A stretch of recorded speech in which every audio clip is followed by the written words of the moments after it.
Bonjour à tous, merci de la confiance. Vous savez, la première chaîne YouTube à travers les mondes télé, Tchango. Vous en êtes mingi, vous avez Nabino, entretien et Alelo, tu es ambi pour Nabino. Martin n'a pas perdu les élections, il a gagné les élections. Boye bisa bango bati kapeli seki. Congolais asi à la muki. La muka asala ka ba réflexion ya bien pour na mboka oyo. FCC na la muka ba ebani bien. Manque à confiance ils a déjà. Il n'y a aucune coalition entre FCC et Nalamuka. Le fait que nous gardions jalousement les preuves que nous avons, c'est parce que nous avons un grand respect pour nos frères. Ensemble, est-ce qu'il y a une union sacrée? Le blocage au niveau de la CNI a un nom. Il s'appelle Monsieur Félix Tshilombo. Bonjour à tous, merci en tout cas de la confiance au Sala Canal, la meilleure des chaînes, la chaîne de l'excellence télé Tchango. Dans un instant, il y a sur Nabino, na émission Nabino entretien, il y a Lelo, Toyambi et Mwakala, Azali secrétaire permanent adjoint na PPRD, Ndeko Ferdinand Kambere, il y a invité Nabiso, na Yepenza, Toko Sola Masolo Mboka Bobi que Joseph Kabila, Azali autorité morale et FCC a initié ma consultation, il y a regroupement politique naïe pour quelle fin par raison des années tokoye bango dernièrement Joseph Kabila a lobby que yé ba katana penza na Félix Tshisekedi des relations à la souté il semble azo senga ba congolais ba résister azo senga bango pe regroupement na ba résister na maizo le kanamboka na biso surtout na régime oyo ndenge za kotambusa makambo est-ce que ba relations à la penza les soutien entre le FCC na union sacrée tokolobelango ba défection ezo salama déclaration ya évêque catholique réaction ya président de la République Félix Tshisekedi na Kasai comme réplique na ma évêque balobaki petokosukisa na makambo etali élection PPRD ba boya ki ko participer ba s'enrôler te est-ce que ba msu ba sa ki en katiminité tokoye bango nyonso na mwana mboka Ferdinand Kambere toko bossa na te parti à est parce que aza congolais mais notable il y a Nord Kivu toloba mokuse na yepenza bozo précision ya makambo ezali koleka kuna CAC musa bazo sala malamu to mabe. Est-ce qu'il faut pas lever état de siège les loyaux est-ce qu'il a une capacité nango ya ko arriver na ba fin nango ndenge bazuela ki yango nde moboko masolo na biso to kosola na mwana mboka Ferdinand Kambere mbote ndeko gloire to yambio lisusu esali mwa tango penza oleki na télé Tchango te ya liboso Tolandi, Joseph Kabila a initié la consultation. Tina Penza, il y a la consultation des amis. Bon, je crois que Baoyo Bayebi, non, Baoyo Bayebi, Joseph Kabila Kabange a tika na politique. Silisa Bamanda Nae a tika peu pouvoir à la passation de pouvoir au sommet de l'État. Et ça, il y a Yambo et ça les Manambo Canabiso depuis l'indépendance. Je crois que c'est un exemple à suivre. À Tikango 48 ans, donc Kazana Noelengue, Makassi. Et que c'est à cela, ça Mangomba na politique. Normalement, l'Ingomba Mounene est aux plateformes politiques. Il y a FCC. Nakati FCC aza pena lingomba na ya politique yo peut perdre. Donc la fois passée à bandi ba consultation d'Engolobi ou carrément ba réunion à staff à FCC oyo ngamoko pena zalaki kuna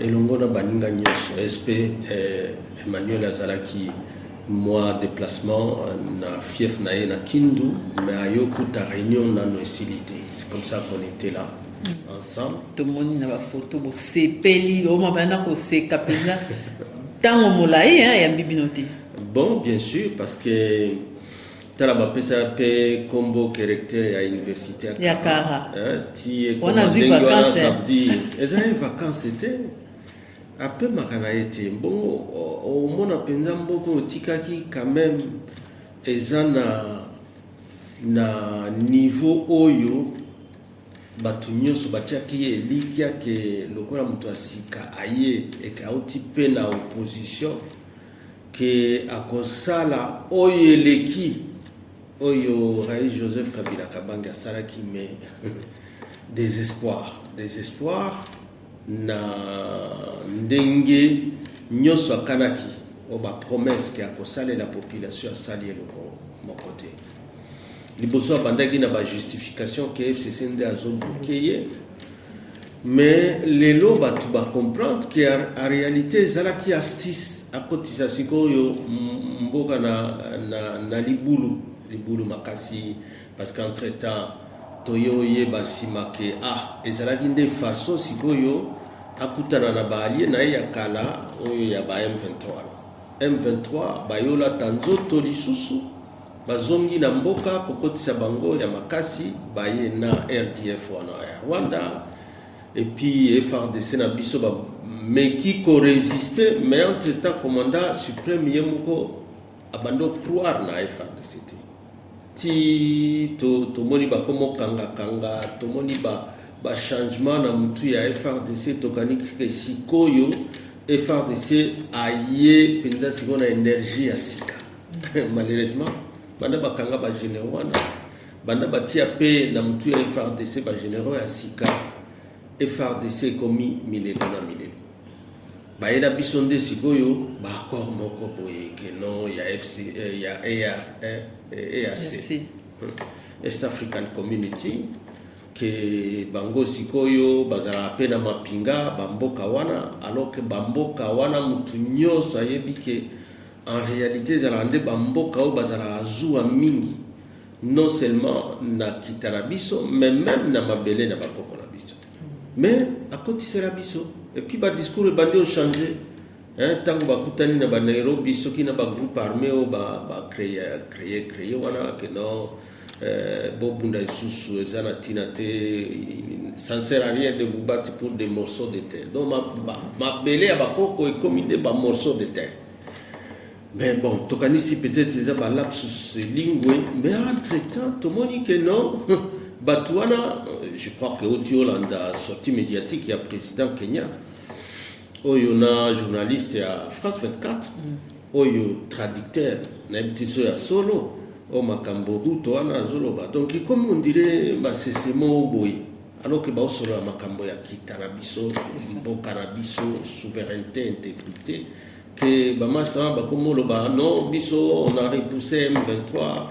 Bange bakota goma tozomisi bango sima babundaki wapi bayaki kutu combien toya na Congo avec notre propre argent sikoyo en tout cas toza précédé kolongwa Congo ba 20 ans eza programme ba 20 ans 30 ans omoni biloko wana nyoso entre gouvernement ya za makambo mususu so taliba ministre oya Félix au bazan gouvernement na premier ministre naye a fono ya lobakate bon zwa siko maloba ya Lutundula take ministre des affaires étrangères zwa ya moninga na mbusa banda bakota kuna mbusa nyamwisi ministre ya coopération zwa siko maloba ya muyaya ye porte parole ezalaki non M23 terroriste ya coopération régionale ya non M23 il faut tout ça la makasi il fait des routes Angola Isali il y a Luanda il faut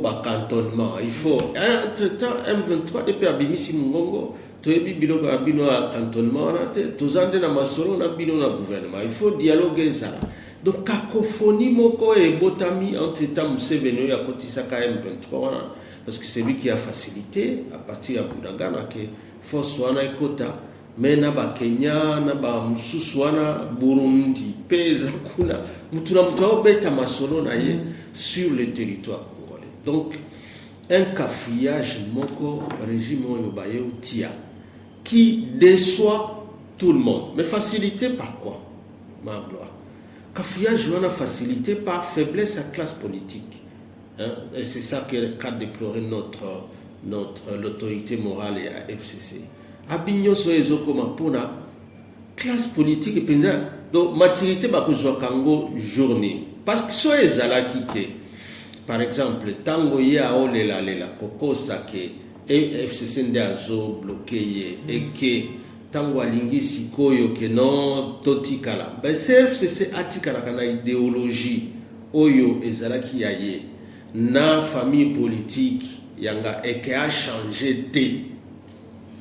Est-ce qu'il y a un sala nyoso désordre nyoso ezana est wana salé parce que ba changer camp alors que tokota ba élection à sikate ba ke kuna mais juste pour ba faciliter nyoso il fallait ça là donc ba M23 ba fanda kuna ba RDF ba o massacrer ka batu ituri ba kodeko biloko nyos désordre entre tapé na ouest ba kwa mutu toyoki ekomi biloko ba Mobondo, mais entre temps, la carte de Kinshasa, entre tapé na Kinshasa, Ozoyo ka partout.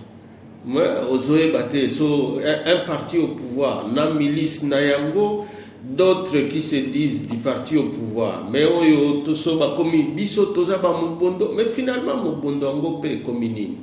Alors que pendant ce temps, biso to betande bango ba obeta masolo ya koloba ke bazo kende ba élection. Mais l'élection, est-ce que les sont? Voilà pourquoi pour les raïs, les abattéates, bazotia, et que FCC a participé à la blague wana ya côté Kasusumboka. Alors que Bango de Babandolo Bakayate Kaki, il a laissé les pays dans son intégrité, la souveraineté, et sur toutes les questions, même les élections, ont été financées entièrement par les Moussolo Yabana Congo. Donc voilà, donc c'est un recul Toyoki. Donc pour ça les bilans, il y a pouvoir, il y a régime Tshisekedi en fait. Catastrophe. Et la situation est chaotique parce qu'il n'y a rien qui tient. Et les messages du Raïs, c'est que les messages du Raïs, il faut que la résistance parce qu'ils sont totiki et que tout ça, la résistance. Mboka oyo ekozwa barekile oyo peut-être tozonga lisusu ba années 60. Résistance en faisant quoi? En faisant quoi? Parce qu'on ne vous voit pas dans des marches, on ne vous voit pas dans ba meeting pour dénoncer publiquement depuis que ba menacer Rabino yo bakangiyo côté SPA ba menacer. Voilà, ba marche tout ça là.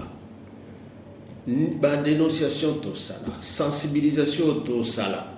Kola que processus oyo et tengami déjà et qu'aucun ne peut pas été n'a pas ça souvent image et avion notre processus au balobi il faut tripartite zala consensus à 3 société civile opposition paix na majorité mais si quoi awa opposition ezate donc ezalo ko l'avion oyo au lieu de 3 pneus atikali kana 2 pneus. Si pour décoller, il faut ça là non. On va benga taxi parce que soit sali taxi à quoi décoller à cause en vol était. Donc c'est ça en réalité bisoto tala bango boy parce que toi bi ke ba suka kana mille. Est-ce que le FCC lilo azaka na batu na base? Mais FCC que perdre c'est un parti du peuple. Eza bateau bazana quantité nécessairement. Un parti politique vit de son idéologie, de sa doctrine. Na message où il y a espoir na peuple. Ce n'est pas le nombre de gens qui viennent occuper des sièges, qui prennent le pouvoir comme simplement image à manjoie. Donc, bozo kota na pouvoir, beaucoup d'institutions, quand na image à manjoie, na zo yanga, na fandité. C'est l'idéal qu'on doit porter pour se battre pour les pays. L'idéal qu'on doit porter pour que le bonheur collectif est à la batugnos. C'est ça le FCC, c'est ça le PPM, c'est ça le Raïs Joseph Kabila. Et qu'il ne dort pas à cause de ça. Tant qu'on a que Biloko, mais Biloko, tous allez aussitôt dépasser que Rwanda esakana na mboka na biso que ba Uganda wana que basakana na mboka na biso ndenge bazosala te baba corps mosusu baba professeur Kalele balobango esala mara na tango bino bozaki na pouvoir te ba corps nini nakutana na professeur Kalele plusieurs fois sur plusieurs plateaux tango aloba biloko na ye alemera wana qui n'était que des images des accords imaginaires na mitu ya bato que le Rwanda n'a jamais opposé à Mzee Laurent Désiré Kabila de son vivant, qui n'a jamais opposé au Raï Joseph Kabila Kabangi. Il n'y avait que l'opposition qui portait ça pour diaboliser le Raï Joseph Kabila Kabangi. Les lots, Solandi Malobagnon, soubie ba revendication pamba na ya ba M23, même ya ba Rwanda. M23 jamais à l'obéla accord ya les Merawana. Jamais. Solandi Kagame, ce qui fait comme revendication, abandonne le tokozonge lande ba frontière, ce qui nini. Ma belle na bango etikala depuis quand, alors que tout le monde a eu l'histoire, il y a conférence, il y a Berlin en 1885, que au contraire, sur insistance, na demande ya ba allemand, ma belle na biso totike lande Rwanda. Hein? Moi et Teni. Et là, Makomi et Zali. Il y a des livres. Experts au Bakoma qui sont des Belges au Bazaba Congolais qui ont écrit sur ça. Donc, en réalité, côté wana match zate. Oyo Bakolobake, Kabila, Ezala Mzee, Ezala Joseph, qui a signé un accord moko et qui compromettre l'intégrité en Moka, qui compromettre souveraineté, ou à prouver en Guazate. Oya bango de zoti à Sima, ils ont biso Sima parce que le dernier accord signé en 2012 ou 13, il y a Addis Abeba, accord cadre d'Addis Abeba. Oyo, pour moi, c'était le seul cadre. Oyo Félix, il fallait bénéficier nango, à opposer à Nango na Rwanda wana parce c'est là-dedans que c'était dit clairement que Bamboka wana bako soutenir et li sous-souter ba groupe armé contre l'intégrité de notre État. Mais on s'étonne que c'est l'Ouganda qui devient l'avocat des M23, c'est le Rwanda qui devient l'avocat des M23, le Kenya devient l'avocat des M23, Balingi ba imposer contre volonté de la population que le gouvernement na Bango Oyo est négocié na M23, na soni wana siko ba bomba na sima yaba. Il y a ba fait de route à Luanda, il y a ba Burundi, mais biloko nyoso wana azwaki yango wapi. Parce que tant ba proclamé président Eli Naseni confirmé na cour constitutionnelle. Biloko wana azwaki yango wapi. Pourquoi kendo zongo? Donc au katande coalition FCC cash pour zongelande biloko wana. Selon you avant on a tout non question era quelle solution pour ce problème dans les côtés dans la cacophonie? Est-ce que ma signature on dénoncé, signé par ici, signé par là, quatre relations na FCC, est-ce que ça fait sciemment tout ça que manque d'expérience n'est monté ça est bon? Bon, ngana mona kaka bilomba kenda au signé Genève, hein? Attaque oya likolo, tu vois oya zalai na katikati wana ala dos qui faisait comme les médiateurs pour opposition à la candidat Moko. Biloko baloba kuna toyeba ngoti. Mais il y en avait quand même qui avait dit, d'abord lui-même Félix, tango azolo bake na retiré signature nanga. C'est lui qui a dit que na retiré parce que ba accord o to signé na Genève wana ezali ba accord ya mabe par rapport à l'intégrité en Mboka. Et ça ba accord pour to signer balkanisation. Mais ce qui est surprenant est que tant qu'il y a Kati coalition qui n'était qu'une coalition pour former un gouvernement, parce qu'il y a un système électoral proportionnel dans toutes les démocraties du monde, les cas d'Allemagne, de Belgique, pour la coalition, on passe toujours par des accords politiques. pour avoir un premier ministre. Pour majorité, Mokoye s'est décidé. Parce qu'il est difficile, dans un système politique et proportionnel, que parti Moko ait gagné majorité en Moko. Ndenge Bazol Luka, Lelo, Bazolo Bake, Yambaloyo, IDPS, Bango Penza, Bako Konza, Samutu, il faut 90%. Ce qui est déjà en violation à principe, même conception, ça ne se fait dans aucune démocratie et dans la proportionnelle. Donc, il faut changer nini ou bien bango bakipaka constitution oya bisoté na ba loi oyo ezali. Même les lois qu'ils ont eux-mêmes votées, ils violent ça. Par exemple, il y a loi portant composition à CENI. Ils ont violé ça. Natango a désigné batunakati à CENI.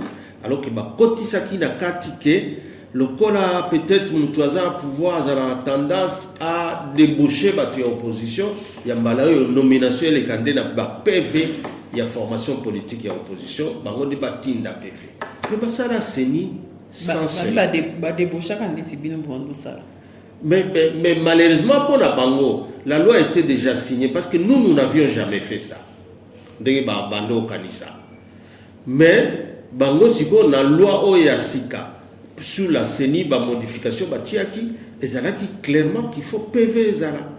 Donc en réalité, il ne faut pas la saquer, Penza, PPRD, BFCC, Tala, PV Naye, Oya Tia Bat. Mais ça la CENI, et puis on peut sabattre que ça y a enrôlement, mais Talandenge les kaki. Ba machine payi, ba député Moussousuna, ba machine, enrôlement, bana, ba territoire Moussoussou, ba arolete, anti tabasi, ba kotisi bitum, bana mapinga Moussoussou. Bakosike bakoarolé te. Donc les désordres, une cacophonie totale dans l'organisation de l'élection. Les lois comme les lasiko que non bon ils allaient puis dimanche parce que dimanche ça eyenga mokola yenga comme on dit donc j'espère que kadi mabando tout bela tango zolo bake yambaloyo toko benga ba leader politique et opposition tokutana na bango mais malheureusement pour na bango pour na biso oya biso position échangeante position tikalande o wana mututozo bo ezande seni so eza masolo que tozongele faut commencer au commencement ah oui to banda place bango ba ibaki rôle ça veut dire déjà dans l'Assemblée nationale ou bien institution moussous, mais c'est limité parce que c'est ça qui pose problème. Mais s'ils ne reculent pas aujourd'hui, Binobo s'enrôlate et que l'élection est salami, ils vont faire comme vous en 2006 avec Etienne Tshisekedi. Maman Gloire, déjà partir à déclaration à dimanche au Yabango, ils ont déjà reculé. Donc déjà tout l'Angola, la mécanisme sont barréquilés. Parce que là, barréquilé déjà. Même si tu as monté un moquet, parce que Bango déjà c'est une CENI non consensuelle, donc une CENI contestée. Bango ne pas arbitre. C'est eux qui posent problème. Est-ce que ça la retard une organisation d'élection et ça me donne Kasi Bango Mutuba osala retard, ba osala ngope sciemment. Parce que déjà, Banda Karabaye Baka qui barozala bila ya ko présenter na peuple. Et que donc, Basaraka Makambondenge Balingi ko forcer comme si en réalité Bazo Lukabasa la ba élection dans les délais tant Bayoka que Tozolo Bake so organiser ba élection na délai donc barozala di banda pe. Alors, yango balobi non to salaka CENI n'importe quel CENI to meka koleka. Mais bozo meka koleka bobengi sike batuba déposer pe ba candidature. Mais entre temps le dimanche là a opesaka ba contrainte que mbongo ba pesaka été. Et puis le on dit que ezalo mais les gens vont ça la mou mais on dit à batu na vitesse que basa la enrôlement mais basa yango de façon chaotique. Que non, va déposer les 25. Et puis, avant de déposer, oh non, tous la contrainte, il y a un bon kati. Ah, au Monique, Babandoko, ça déjà battu. Mais Bango Bassali budget, il y a 16 milliards. Bassali budget à 16 milliards. Et puis, Bakosi ke baza en bon côté. Nandeni, nani a condamné la Bango. Awa, Tozo Kende, Oyoki, deuxième contrainte, sécurité, oh, Tolobaka chaque jour. mais biloko ya sécurité wana tango cacophonie bango moko bazotia na kati ya gouvernement cacophonie ministre de la défense aloba oya ye oya affaires étrangères aloba oya ye oya intégration régionale aloba oya ye muya ya aloba oya ye mais finalement na nyonso wana bakobunda kan po M23 alongwa kuna bakosala ndeni ni massacre sila et ça s'appelle quoi EDF basila kuna bakosala biso ke bapesa UPDF accord ya ye particulier na FRDC pour basala mutualisation de forces mais batu bakufa kana Beni bakufa kana na Ituri massacre mais tala sikoyo armée ya Uganda balobi ba massacrer batu na 27 je crois lycéennes na Uganda kuna et puis balobi batu basali yango eza EDF euti place bango déjà bazali en tant que UPDF et notre gouvernement se précipite batindi délégation à gouvernement kuna pour la visite peut-être il y a réconfort ainsi de suite mais boni batinda ka délégation na ba Ituri na ba Beni kuna tango bazobomba batu tango baotumba mituka ba commerçant tango baotumba ba village boni alors avec un gouvernement comme ça et puis bon token de ba élection maman donc en réalité ba couleur déjà kadi mazo annoncé wana que non mbongo nazwaka mbongo te que insécurité ezo annoncé biloko oyo bango moko ba créer pour bazwa isusu soit glissement soit nini mais biso toza kuna te bandaka na toyebisa bango ke dialogue na bino bokanisa ke bokozwa po bo glisser te. Qu'est-ce que vous allez faire? Qu'est-ce que nous allons faire? Nous exigeons comment mis la constitution. Mais vous n'avez pas de il faut organiser les élections à date échue. Voilà, base T. Base de siko et communini. Les lots discours il y a FCC, position il y a FCC. Même la Mouka que nous félicitons ou Martin Fayoulou que nous félicitons, il a compris. Aobi non to kende maponami. To kende maponami to déposer ma candidature. De toute façon, même ceux qui disent qu'ils vont déposer, quand il m'a dit Sibino Kazambo, si on a un budget, il y a 16 milliards de euros. Quand il m'a dit Sibino que même quand Mouto a le bac, non, je vais organiser l'enrôlement. À suspendre les souffles.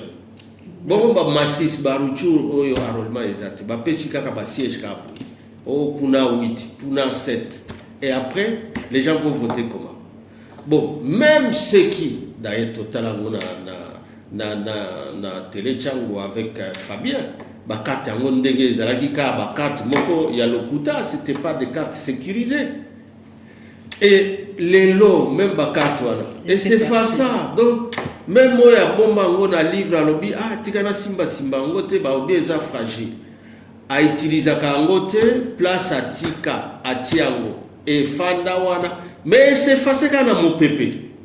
Bon, si vous avez une élection, donc Makomoko va préparer Kabiloko et les Kanamzela, si vous va créer un foyer de tension un peu partout pour que ces foyers sont opposition, il faut organiser. C'est politique. Sciemment, parce qu'entre-temps, Netoya ou Westia, Bango Basala, revendication, vidéo et les caca. Oh, biso, baoyo. Biso, mutakosa, biso et l'autre côté. Mais batangi bino, un certain chef coutumier, Morazakuna, Babiazaki Mamba, PPRD, bino. Batangi biso que to salini. Te, na, tozutanga na banini à Babi que le chef coutumier là fut, je sais pas s'il fut ou il est encore membre du PPRD, Binombo Pesaïni Nyoana qui chef coutumier et consort.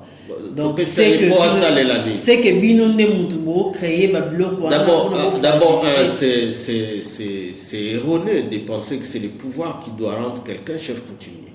Chef coutumier, mon bégon abisso, ils ont la constitution, ils ont la statut portant loi portant statut il y a chef coutumier. La coutume est locale. Donc, le ministère de l'Intérieur et pesa que ça la rende à reconnaissance. Donc, on reconnaître de manière coutumière investir ça au niveau local. C'est pas le pouvoir qui donne à quelqu'un pouvoir coutumier. Il faut entendre la famille Nabino, Bafandi, tel qu'il siège, et puis il vous investit chef coutumier. Mais maintenant, le gouvernement ne fait que reconnaître cela.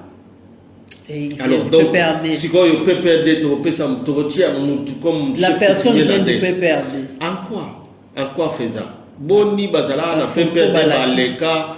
Et tu sais, dans un parti politique, il y a les opportunistes. Il y a aussi Bundi parce qu'ils ont un idéal. Bundi là, principe, na valeur, il y a République. Bazalipe, mais bamsusu opportuniste, bazalakape. Oyo azobanga ngai sona koti peut-être élection yo lobby na oraté 21 000 wana. Ça c'est des opportunistes. Donc il ne sait même pas pourquoi, il sait, mais c'est juste par rapport à lui en tant qu'individu. Mais biso na peut perdre na FCC to bunda kombaya bitumbaya biso ba individu ba terre politique te.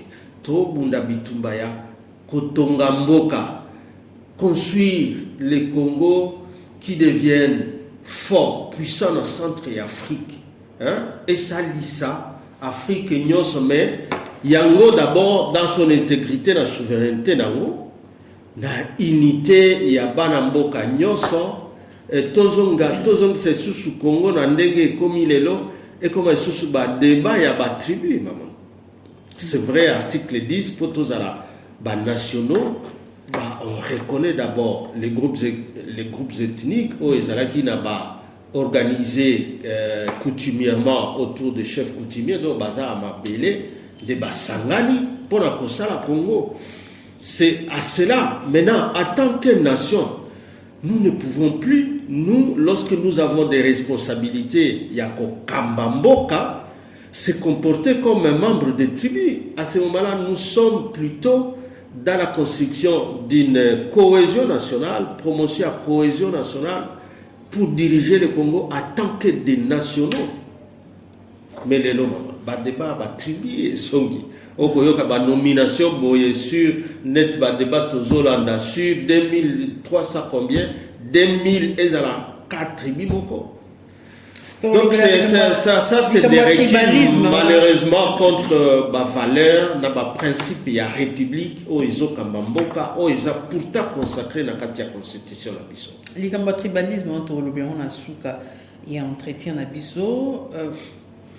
Comment avez-vous réagi, le PPRD ou sinon le FCC, na déclaration il y a évêque catholique sur la vie politique de notre pays? Bon, biso toza la résistance. Et puis, résistance to mené eza pour na mboka et puis pour na peuple congolais. Pour que au moins na niveau yo les raïs ya komisaki mboka oyo a hérité eza déjà biteni lorsque ba attaquer mzee ba assassiner mzee Laurent Désiré Kabila. Oyo to komi susuna ke ezonga na unité nango na intégrité nango ke ezonga simate que comme ça d'autres états viennent occuper des terres congolaises sans que le gouvernement au moins que baza préoccupé penza kolongolae asewana baza préoccupé, vous ne voyez pas ça. Bah, discours au dans certains ministres, non, les chefs de l'État, on les voit se poumonner pour convaincre de sanctionner Rwanda. Mais que sanctionner Rwanda, maman, ma gloire. Est-ce que c'est ça dont on a vraiment besoin, ou nous avons besoin d'une armée républicaine forte et puissante qui doit déloger tous ces aventuriers? Poutine a des sanctions, mais est-ce que Azo Bundate? Est-ce que ça suffit simplement qu'on dise bon, le Rwanda est sanctionné de ceci que Bakolongo? Nous avons besoin d'une armée, nous avons besoin d'un gouvernement responsable, où ils ont la vision, où ils ont un problème, où ils peuvent poser par action pour la lokumu yamboka, pour la lokumu, pour la protection de la sécurité. Il y a Bana Congo. Vous ne pouvez pas prendre les avions chaque jour pour dire non, je cherche les sanctions. Vous devez plutôt organiser Baimboka na unité pour bangonyo soba zala sima mapinga na biso FARDC babunda. C'est ça que nous demandons. Hein? Et non distraction. Oh, c'est le premier qui hausse les tons devant les Rwandais. Quel ton? Tango tiga mabele na maboko ya bangu na ndengyola. Quel ton? Quelle diplomatie, maman? Avec cacophonie tozoyoka. Celui-ci dit ceci, l'autre dit ceci. Mais entre-temps, au Italie, récupération ya mabele. Tu rien, baolo bate, ko batunyos baolo ba. Bolongola état de siège na binoana. Parce qu'au moins quand il y avait peut-être les autorités civiles, c'était différent. Bao salamote, bo longola biloko na binoa ba dezoya e asewana. Bao yokate. Sadek pe ba bezoya. Bon, Sadek, siko Sadek. Entre-temps Monisco azakaka. Entre-temps Monisco azali.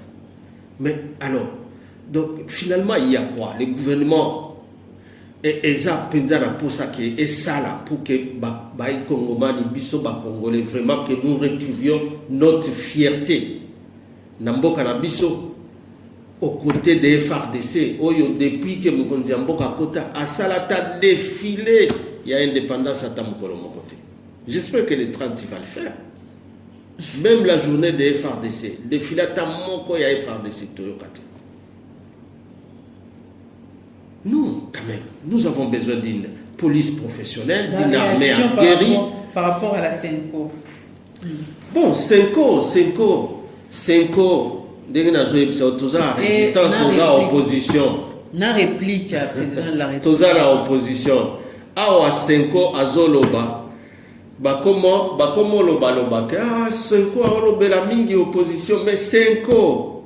Oyazaraki na bango lobby, tango bazaraki na opposition. C'est la même Senko. Oyazaraki na bango. Nous étions du côté de la majorité, mais biso na lolengote. Mais bayoka expérience que en réalité société civile na opposition bazala discours moko parce qu'il faut bazala côté il y a population, côté il y a peuple. Oyo so peuple a pesi au mandat. Apesi ofandi na ngwende ofandi na kiti mais bando salela so saleli était alors et la société civile la vraie et l'opposition va parler va avoir le même langage. D'ailleurs na réplique nae oyo na yoki na Mbujimai il a choisi Mbujimai peut-être pour répliquer dans discours ya ba évêque mais à lobby so landi bien une de ses phrases c'est de dire qu'il faut que Senko ezala au milieu du peuple. Au milieu du peuple. Mais au milieu du peuple, justement, qui crie, qui pleure. La Senko, il faut aller là-bas, peuple. C'est ça être au milieu. Il doit sentir. Ce qui peuple ayo qui fièvre. Il faut payer ayo ka fièvre. Il faut opposition ayo ka fièvre. Et c'est pourquoi nous parlons. Parce que si on a la société civile, on a accompagné le pouvoir, alors tu n'es plus avec le peuple. Tu es du côté de ceux qui mangent, au bas du pouvoir, le col à banjoie. Bon, je crois que réplique Penza Ezalaki, réplique moko raté Moutinho Samoni que Mokonzi Mboka Bossani, que yé Penza rôle naïza bien défini dans l'article 69 de la Constitution de Bisso, où il y a arbitre, il père de la nation. Il y a kokota na biloko wana te barate ya ba institution auto bunda tozwa seni ya solo seni tripartite. Il fallait pas que tout le temps Mokonzi Mboka la kisake seni wana eza ya ye tangu Senko azola kisake processus oyo eza mal engagé mais il faut la kisate il faut yoka en tant que père de la nation. Pour voir ce qu'il y a à corriger, il corrige. Il ne peut pas prendre parti pour une institution. Parce que soit à Longwe la place naïe, à Longwe donc qui arbitre, à ce sous-arbitre, il prend un cas. Alors, à cause de l'arbitrage d'Eni, alors qu'il doit être, comme on le disait avant, au-dessus de la mêlée. Pour ça, l'arbitrage, Sotolobi non, Senko, Sotolobi, Seni. Azamabe a Osalamabe, il y a côté la sénité parce que soit à côté du séni, donc Aza est sous arbitre, il est dans un camp. Et puis le ton qu'il a pris, le ton menaçant, tu tu vois, même réplique à Monseigneur Chol et Tangwazolo Babel. À lobby, na rage. Donc, colère. Donc, il est sorti en dehors de lui-même. Jusqu'à menacer même le peuple. Il dit, je m'attaquerai à tout Congolais. Il y a la sécurité. Alors, Congolais, Moutouazo réclamait sécurité. Et les Congolais là qui réclament la sécurité de toi, le chef de l'État, de ton gouvernement, sécurité. Mais c'est toi, le chef de l'État, qui menace Moutouazo en quête de la sécurité. Et ça signifie quoi? Que tout le monde est donc, même les opposants, il y a perquisition, arrestation arbitraire, intimidation, menace. Mais c'est comme un peuple peut la menacer. On dit que tous les qui même dictature, ils ont qui époque à Mobutu. Non, époque Époque à Mobutu, ils ont qui dictature, ils ont démocrate. C'est aujourd'hui que les gens témoigneront que Kabila wana azala qui nous ont démocrate. Toyeba été. Mais oyo modèle Félix Aozwa, on dirait modèle plutôt ils en Rwanda kuna. Oyo zalakande tribu mogonde fo konza et puis soit lobby, sa parole ça devient une loi. Donc tous on va sous soi. Non, je crois que lui-même tangwa comme on a ba réaction et zali. Oyo ngate oyo zali sur les propos qu'il a tenus na cadre wana. Oyo akendaki kofete na évêque oya bango Monseigneur Soy Kassanda. Je crois que ces discours-là n'a pas bien choisi le contexte et surtout les propos ne devaient pas venir de lui en tant que père de la nation, en tant qu'arbitre. Arbitre, oh il faut Baimboka. Et puis Senko, c'est quoi? C'est une personne morale, il y a société civile, il y a institution. C'est quoi Kabeli et que Baza dérive? Quelle dérive? C'est quoi ça on a dénoncé? C'est quoi ils ont interpellé? C'est les rôles que doit jouer la société civile. La société civile a un rôle, il y a côté à pression sur les dirigeants pour ramener ce qui a été promis. Pour que les dirigeants répondent aux aspirations de la population sans qu'il y ait azalana intention il y a qu'au briguer mandat il y a qu'au lukake azwa bokonzi. Non, c'est la société civile. Batuto lukato konza, c'est pour ça que nous ne pouvons pas nous mêler dans le processus oyo où on est en train de promettre aux gens, Ferdinand, est-ce que tu peux entrer dans le processus? Nous te promettons que tu retiens une liste à mail. Donc, ngai napota na ba élection ka pona siège pona nga. Non. Nous aspirons en tant que parti à opposition. Pas na bino batumsu ba s'enrolaki na CC. Na FCC. Na PPRD. Bon, yango na zoloba. Soki oza na PPRD ou bien na FCC et que oza na idéologie à haïcité à koloba non mboka. Parce que comme je vous ai dit là, il a encore dit que la classe politique, c'est la population qui est déçue.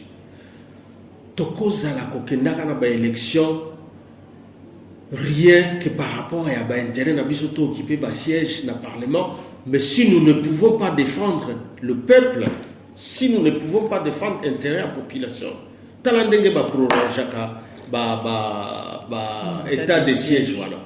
Malgré que Baokata Batubamutu, malgré Bao massacré, malgré qu'on incendie les villages, insécurité jusqu'ici. Mais au Parlement, et comment caisse de résonance? Juste proroger. Souci à la population. Bazanangote, aujourd'hui, tous ont crié que Kadima Pedazo, même en élection avec ses promesses. Ah, vous tous là, Tokoti Abino, Nabalis. Ah, mais c'est quel Parlement, Oyo? Vraiment, il faut promettre aux gens qu'ils seront déjà élus. Alors que Baza Tana Bila mon côté. Que faire maintenant face à cette situation? Non. En tout cas, c'est demander Tosengana Kongomani Nyoso que Bitumba Oyo yako démocratiser Mboka. Totia Bakonzio Basengeli pour répondre à ba aspiration. Oki même place dollar les lots. de place ndenge zomata mais en teta batalo ya biloko na zando ezokoma wapi. Donc se demander na bai kongomani bai kapiko, il y a encore l'espoir, mais même s'ils ont été déçus dans la classe politique, il y a encore moyen de résister. Et il y a Kosenga Maponamio, il y a solo pour que demain nous ayons des dirigeants qui sont responsables. Et non, il y a Kokima Kima tout le temps. Oh, Bino Bokolo Bate 18 ans. Non, Bino 4 ans, Bossalinini. Na 4 ans, ata elembo ya changement Bokola qui s'attend par rapport à eux, ils allaient qui ici et Salinini. Gratuité de l'enseignement. Et Salinini, gratuité à enseignement, parce que gratuité à enseignement, na niveau Oyo et Zali, il y a enseignement. Hein? Et ça, d'abord, vous savez que c'est un devoir constitutionnel. Mais il faut, lorsque vous parlez de la gratuité, Koloba, on a amélioré la situation il y a enseignants pour que la qualité de l'enseignement aussi soit améliorée. On a construit autant de ça. Parce qu'amélioration, il y a qualité, il y a enseignement. Ça signifie qu'on a construit aussi autant de nombre de ça. Bisoto Bandaka avec les projets à construction, il y a 1000 écoles. On avait commencé, on était dans le processus. Ils sont arrivés, Bango Babaki Sinini par rapport à Yawana. Donc, oui, ça l'est mis bien. Nous pouvons accepter, mais Nini et Salemi Penza Malamu et la Kisake, l'élo par rapport à processus politique, l'élo par rapport à processus sécuritaire, l'élo par rapport à social, l'économie, il y a Baimboka, Tokolo Bake, avec fierté, nous allons reconduire ceux qui sont là au pouvoir. Et le côté Ferdinand Cambert, secrétaire permanent adjoint, il y a PPRD, mon cadre pays FCC, plateforme dirigée par Joseph Kabila. Dans une émission, on a est bandeli, télé commune mon messano, na suka émission, topé sa message, topé le leader politique au Tokoyamba. Bapesa un message na balandara biso contre le tribalisme. C'est fléau wana ezotomoni en penza et komi komata makasi na mboka na biso, il faut to freiner yango pour que mboka na biso ezala toujours na bomoko biso nyoso ba congolais pour to défendre pe intégrité nango. Wana mboka Ferdinand Cambert et Ozali moko ya ba notable. Il y a Nord Kivu, sika oyo penza toboyi tezali Congo, mais sika oyo ba Kongomani bazo souffrir makasi penza na kati ya nzoto na bango, bandeko bazali kokufa mingi na parti est ya mboka na biso et tribalisme pe et mati makasi. Message ni okopesa na balandi biso.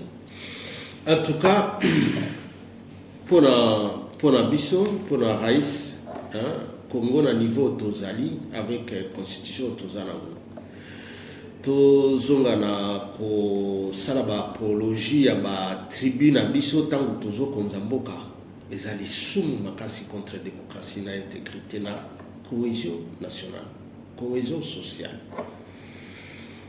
Parce que c'est une infraction d'abord au etali ba o bazokamba. Donc likambo ya tribalisme za maramingi et pour na mokonzi na biso le raïs Joseph Kabila Kabange en réalité na niveau toza na constitution oyo tolukaka bambula na bambula parce que tala banda maréchal Akenda tokota ba conférence nationale tokoka otia constitution te.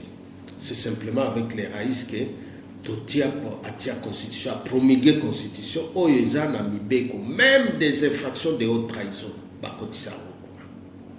Hein, likamoneto oyo ya koluka, ozongela biloko ezo ressembler ba parti unique. C'est des infractions de haute trahison. Alors, kuna ba parti politique ezana mission ya ko contribuer, ko promouvoir expression ya suffrage. Donc comme mesanisa peuple na biso soto kende ba élection tolo belande ba programme, hein, en réalité ba élection zalande débat ya ba programme ezala ba débat ba tribité, hein, ndenge nazoka awa bo critiquer gestion ya mutu songolo parce que ye aza tribu boy. Biloko wana il faut tout éviter yango en tant que parti politique. Nous critiquons le programme parce que en réalité Mutuazo Kambamboka il est censé kokamba par rapport non ya tribu naye mais par rapport à un programme, par rapport à vision programme na ba action. Et puis les bénéficiaires des prétendues actions ont droit à critiquer pour permettre na bao bazo konza bao kamba pour permettre que ba améliorer, ba corriger. Donc obligation les alliés sous le parti politique, c'est pour promouvoir la cohésion nationale. Totonga cohésion nationale. C'est vrai, article 10, Sotali définition, il y a Nanyaza Congolais d'origine. La définition part des groupes ethniques et nos territoires pour constituer ce qui est devenu le Congo aujourd'hui. Alors, quand nous devenons déjà les Congo depuis 60, et là, quoi qu'on promouvoir, c'est les Congo et non plus les tribus. Donc, Touta ba tribu, Touta ba ethnie, pour tout ça la Congo. Parce qu'en réalité, même les ethnies, sont talibés, ils ont un terme péjoratif au Bapesa. Parce que tribu, ils ont locaux la kaka nation. Il y a Mike Sko en miniature, parce que l'organisation politique Pesali, Mabele Nabango et Zalaki, et ainsi de suite. Mais il y a comme contrat social et amunene que nous appelons que Totia ensemble, Batunyo Soto Zalamboka Moko Congo, nous ne pouvons plus revenir na biloko Mike lorsque nous parlons du Congo. Je suis congolais, je suis fier de l'être. C'est ça que tout le monde doit chaque fois dire. Et donc, infraction normalement, Yamune les ande owana so kei pembeni ya constitution, c'est la haute trahison. C'est la haute trahison. Donc ba nomination il faut respecter owana. Ba nini il faut respecter. Ce que nous déplorons c'est quoi dans la résistance que nous doit comment dénoncer vice wana parce que ça vice contre les valeurs na ba principe ya république. Mais si on dénonce, il y a des gens qui ont dirigé, quand tu dis non, vous ne pouvez pas privilégier Kaka, na nomination, ainsi de suite. Mais si il y a des gens alors que dénonciation, c'est un devoir d'un citoyen nyonso. So moni likamba mabe, oezo kende en dehors ya mibeko, il faut qu'on dénonce. C'est ça l'attitude citoyenne de tout le monde que nous devons avoir. Donc on dirait que le gouvernement est là pour décourager ceux qui découragent. Biloko, il y a violation, il y a valeur, il y a principe, il y a donc moi je pense que nous devons continuer à nous sentir fiers d'être Congolais. Et même lorsque le pouvoir nous est donné, diriger le Congo en tant que Congolais. Et non en tant que membre d'une tribu. Non. Même Mobutu le disait. Donc à ce moment-là, je ne suis plus chef de l'État, n'a comme chef de tribu. Même Mobutu à son époque, il le disait. Mais aujourd'hui, avec Kabila, c'est des principes déjà consacrés dans la Constitution. Donc, c'est cela. Je continue à croire que les Congomani va comprendre et qu'ils ne laisseront pas quelqu'un les ramener na biloko yo des tristes mémoires aux Alaki na époque de la colonisation mutuaya et tu veux coloniser tes propres frères Congomani mususu pour dire que ngai ata boza droit de l'homme na occupé te na kosalo yanga je m'attaquerai et puis le vocabulaire est quand même fort je m'attaquerai à tout Congolais. Et puis, ceux qui ont observation à droit de l'homme et talingaïté. Ah non, quand même. Tu as prêté serment. La constitution Oyo, nde salike, au moins les lots, Tobandolo Bele sous Congo. En tout cas, ni t'étais ces efforts de la réunification du pays. Ndemboka Oyo Kabwana. Nde Oyo Elingake Bimakom Maloba. Na Munoko, lorsque le maréchal le disait que après moi c'est les délices. En tout cas, des délices, au moins ce sont les Kabila qui ont évité qu'après le départ de Mobutu, délices, Joana et Koma. avec les prières de Yabakongomani Bélé, il y a beaucoup qui prient dans le Congo. Si vraiment je peux ajouter quelque chose, c'est que quand même la main de Dieu est sur ce pays. Alors il ne faut pas que lorsque tu as la responsabilité, tout ça en est kozwaka ba discours oyo on dirait zobangi c'est sous ba Kongomani mboko ye kufakala et donc à ça les a sous-souté je m'attaque non biloko ndingi wana c'est sous kotonga cohésion té surtout quand ça vient de la bouche du chef de l'État. On va terminer. Ce que nous pouvons dire, c'est de résister, continuer à résister et à empêcher que baokana ke mboka oyo makile kotanga mboka oyo tokokabwana mboka oyo. C'est les Congolais qu'il faut attaquer alors que nos ennemis ont été placés à l'est par la volonté d'un régime qui est là. Là, nous disons aux Congolais de faire attention, de tout faire pour empêcher cette biloko wana esalema biloko à Genève wana. Alors tout ce qui ça nalingana bosa na loko moko tolandaki ke ba déloger Raïs na Kinga Tikuna. Comment bino boyambaki yango Raïs abetaili solo sur makambo bongo? Non, d'abord c'est un enfant de Dieu qui se remet toujours na maboko ya Nzambe. Na maboko ya Nzambe, il sait que Nzambe aza le maître d'état et des circonstances.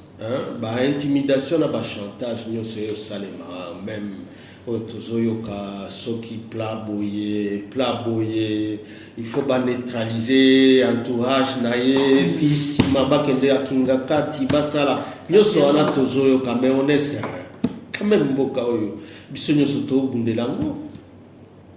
Et puis comme on a biloko toyoka que après tel il faut diriger ya. Mais pourquoi bazo linga que même biloko simple comme organiser un processus électoral tout ça là mboka moko moderne que les cas compétition à l'élection et les cas que ba débat ils ala ya ba tribité ba débat ils ala ba programme tout les vacapé ba débat que non quand même ba contrat ils ala qui a signé ya Sino Hydro Mbongo et Bandio Kota depuis 2020. Bon, annoncé biso budget il y a 16 milliards. Ndeni les loka di maloka zala pressé na kopesa bato a carte ya munyato akomo lo baisusu ke azwaka mbongo te. C'est quoi cette histoire? Ba débat ya ba programme na ya ba action sur ça nous débattons. Ndeni ni alingeti na bangwana ezaka kokanga ba bukanga lonzo et puis ça ka ba débat alors que bukanga lonzo na niveau batikela yango. Moi j'ai entendu ce débat le matin dans la radio, na ba question il y a ba auditeur à Top Congo qui disait mais quand même aussi même si on parle trop de Bukanga Lonzo, d'accord, mais biloko nyonso etikala kuna qui a coûté énormément à la République. Bango basalela ngolini parce que Bukanga Lonzo quand même ça avait produit une ou deux ou trois fois. Mais même l'épée qui est resté. Mais pourquoi pas mettre la biso masolote que non? On a quand même produit une saison, deux saisons, il y a culture et le moroboy. Donc, quand ça biso na ba distraction comme si elles sont saints et que bao baleka kinde ba diabolo et que bango bazaka na programme 5 ans dira il y a kosala kaka ba chantage na ba intimidation na régime eleki wana comme siko régime na bango eza ya ba vengeance ya ba nini siko peuple bila ba ko présenter kaka tokanga ki kambere tokanga ki pe mukebai des fois tokanga ki te tokanga ka wana de kozala bila siko peuple abete la bango maboko tant que le taux de dollar est en train de prendre l'ascenseur, le prix sur le marché n'est pas maîtrisé, la sécurité à l'Est n'est pas maîtrisée, et puis les armées étrangères sont invitées, ça qu'ils soient capables de dire, monsieur, partez, vous n'avez rien amené comme paix chez nous, repartez chez nous. Intimidation, chantage, kingakati. Donc, so balobi kingakati te, balala kate. Non, quand même. Ferdinand Kambere, Totondi Botondi. Merci, ma gloire. Et puis félicitations pour Naona Kolobate.